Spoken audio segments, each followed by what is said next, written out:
And we are back going straight into game number 3. The map Octane, the game mode, Blitz. Benson, for the newbies, how do you win in this game mode? How do you win on Blitz? You need someone that's your kind of Rambo Ray. That's what you need. You need someone that can be very sneaky. Getting kills isn't always the way forward. And I think that's something a lot of teams are really struggling with, that concept that when you see someone, sometimes just call it out. Have trust in your teammates to pick up that kill for you, allow you to sneak past uncontested, unnoticed, and you can try and get some very easy caps like that. But one of the big things is the defensive side, the aspect that even some of the top teams, like for example Curse LV, especially on this map, they seem to struggle with every single game. They have wide open holes which teams can just exploit time again. And that's something that I think a lot of teams really need to just focus a little bit more on. When you recognize someone is missing, you haven't seen a certain player for a while, pull it out. Where they're most likely going to be, probably in your base. So I just swapped through all 8 players, and Striker, the only one not using an MTAR or Remington, he's going with the Vector on this map. And we'll see what he can do running straight behind his buddy Sugo. Striker goes one direction, Sugo cleans up the kills in the middle, and this could be the first cap of the game already. The defense doesn't see him. One player coming off respawn. Does he check the corner, gets the kill, and goes in? The big thing here is going to be how is Grixon going to control the spawns 4 seconds before the portal comes alive again. He has a teammate as well who's just run bottom broken. This is looking like it could become a relay central as long as they just keep overextending. Now, this is the interesting part. This is what I love hearing from pros, all right? Everyone that's spawning from this team is just overextending to the left-hand side. They're not going back. They're not cycling back to their base because they have that 1 cap lead. So for them, they're thinking, well, we can just rotate and just out-trade because they have the lead. And that's what's going to happen. This bucket could be a very high-scoring game. Oh, yeah. You can see Miggs just camping inside the base, blocking the spawns and waiting for his teammates to go through. After this kill, he'll go through on his own. It's a race to score more points than the opponent and just waiting on individual performances here to go clutch.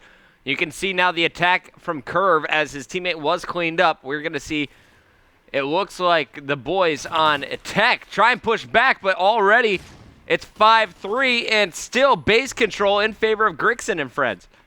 And right now, Gamers R Us have complete control of that Tech spawn. Look at Grixon, still there, 2 seconds left. If he picks up that kill, which he does, and there's another cap. Meanwhile, what I'm really impressed with is actually Sugo. Sugo's been left in charge of just controlling it, the defensive side of things, and he's actually he should have gone to Spec Savers there because he completely missed him when he stared at him. Sadly, didn't see him though, but it's still going to be 8-4, 3 minutes 10 left, and that overextend race starts again. Look where Grixon is again, back in his base after that cap. They are getting the strip club spawn. They're running straight left and into the base, and no contention here from the defense. Finally, a player is spotted and immediately eliminated. Miggs is going to watch as Grixon goes through again. Grixon, 5 captures. Miggs, 5-0. 5 kills, 0 deaths. Yeah, Miggs doing such a good job of just essentially spawn trapping. There's another 2 kills. Does he get the cap as well? I think he did. No. Did he get it? Yeah. Oh, wow. That's really, really nice play from him then. Just getting the cap and dying. Hashtag worth. 11-7, 2 minutes 30, still left to play. And it's kind of a sloppy game in terms of both teams' defensive aspects. They're kind of just opening the floodgates. Right. When you do have a lead, sometimes you can get away with that. If everyone's overextending, it can work. And right now, it is working for Gamers R Us because they get 3 down once again, and you can see a couple of defensive plays going on from them. And that's going to be the important thing now. Just make sure you can hold on to that lead before halftime. You still have 2 minutes left. You can still potentially rack up to 20 caps if you really want to on this first side. You need to make sure you're not letting them flood through on your defensive side. Big defensive kills, but enemies still going through as Tech is unable to control their base. Switching over here to Curve. He's trying to get through, and he will. Gets the kill at the back setup as well, and Kaiser now rotating behind the enemy, starting to play some mid-map defense. So I like to see this. They're trying to play a little more D while still focusing on the objective. Here could be another cap from Kaiser. I'm going to look at his screen. He's... Oh no! Opponent stands on it and blocks him. Oh, that's just unfortunate. He knee slid, saw the opponent, thought he was still going to get it. That's just that. Oh, I feel for him. I really do, because that was a really nice play. He was very patient, did everything right, just couldn't pick up that final kill. But, I mean, 12-9, only 3 caps in it. At one point, it looked like Kimazaru's team were going to really run away with this. I mean, they were getting a lot of caps very quickly, so fair play to this tech team for managing to just control the defensive side a little bit better while still getting those caps. To approach the last minute of game time on the first side, though, I mean, still, this could change. All right, now we are seeing a different strategy being employed here from Gamers R Us. They're not sprinting from the strip club anymore. The spawns have changed. They're spawning back in the motel, and now they're forced to fight out of their spawn. I think this is actually exactly what Tech needed. They're slowing down the game, and here comes a push. Unfortunately, too many defenders back at the base as Grixin and friends will clean up the kills in front, and we are going to end the round most likely still with the 3-point advantage in favor of the boys on Gamers R Us. Grixin just got a huge two-piece of us there. I saw it in the kill feed. I wasn't on board with him, but he managed to kill one player, turn around and knife the second. So he's having a pretty strong game, 14-10, 5 captures to his name. But is anyone going to be able to cap it? Doesn't look like it. Last second goes in. 12-9, only a 3-point lead. I mean, it was a very high-scoring game, but we've seen teams come back from much bigger deficits than this. So still game on, but the question is now, as the sides flip, how a Gamer is going to play this? Because at the start, they were very rush heavy. They were attacking the base. They were flooding it. All 4 players at one point were in the enemy base. And then as the game went on, they realized they had that lead, and they had to try and force themselves out of their own spawn. It became a very more slay your way out of spawn kind of game as opposed to just overextend. Now, that seemed to work out more beneficial there for Tech because they kind of liked that engagement, you know, having them sort of in areas that they recognized rather than just everyone overextending. Really relieved the pressure off a couple of their teammates, but now they kind of need to be the team that are going to be the most aggressive. Migs has snuck by all players on this far right side, went through the strip club, and now is going in. Has one player to beat, actually cannot slide through. No sense of urgency really there from him, and he will be cleaned up. Grixin and friends taking care of business back at their base, and it will still be a 3-point disadvantage here for Tech. Kaiser won't go through, but TY is in position to do some damage. Can he get the cap, though? That's going to be the question. He got 1 pick when he was top. Someone from Gamers R Us is looking for him. Is he going to get the kill? No, that was so unfortunate. Sugo just getting a massive defensive kill, and guess what Gamer R Us are right now? Fuck it, they're in the enemy base. There was 3 players. It looks like there's going to be another 3 of them as they all overextend. They have that spawn cross completely locked down, so they're not really leaving this Tech lineup anything else to do other than overextend. It's very difficult for them to get back into their base. I mean, even now, you've got Striker. He's getting another cap, 15-11. You can see the way that they're just sort of trading those caps. There's still 1 more player. I believe that's actually Migs, who's left in this Tech base. He's just been sat up top this whole time. Sees 1 player gonna get the kill. He could actually run that and get another cap if he so chooses. Yeah, if these guys meet up against Curse New York in round number 2, I think they got to look for Migs to be a big player in that series. His AR has been on point, and I love how aggressive he is. If he thinks he can get the kill, he jumps down and goes after it.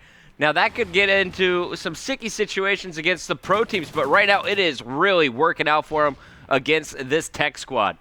This is actually the second time I've seen him low on ammo as well, and that's not because he's missing his shots, it's because he's hitting absolutely everybody he sees. 20-9, 3 caps to his name, and his aggressive AR is working quite nicely in the sense that he's just getting himself in the enemy spawn, he's slaying, waiting for the people that are going to be playing the objective to just try and get close to him. I mean, a couple of times he probably could have gone for a cap, but he just doesn't. He wants to hold that map control, and that's something which has really been beneficial for his team. But again, only a 3-point lead, so all those trades, we're back where we started. Just watch Striker get flooded by 4 players, but Grixin behind enemy lines is trying to chase him down, gets the assist, and will go in. Grixin, 7 caps at 15-5, trying to make it 8 caps, and there he goes.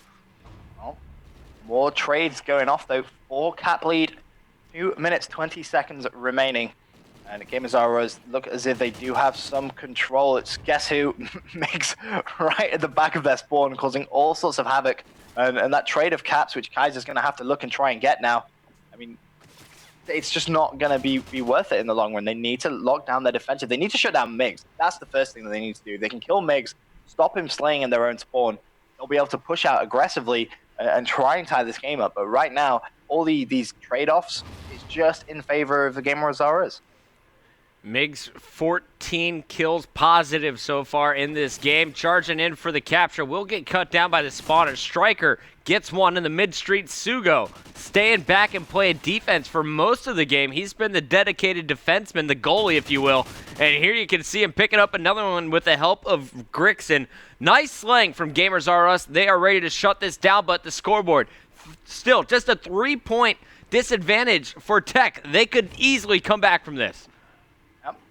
They need to just compose themselves, though, as they get it back down to that 3.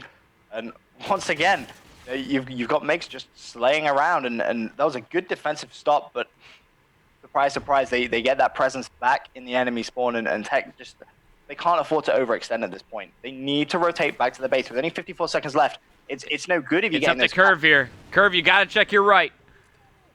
Gonna see him. He's ran straight past him. He's gonna turn. Oh, that could have been a very nasty shot. Migs does get taken down though, so still 40 seconds left. Couple of caps needed.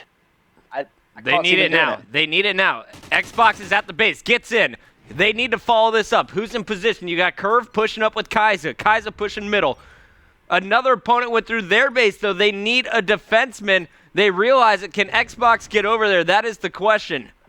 I don't think Decap is going to get there in time, and we're going to see a 3-point advantage all the way to the very end as neither team playing defense at this point. And that is going to be the decider. It's actually a 2, now 3-point game. Bets, Gamers R Us. They played this one perfectly.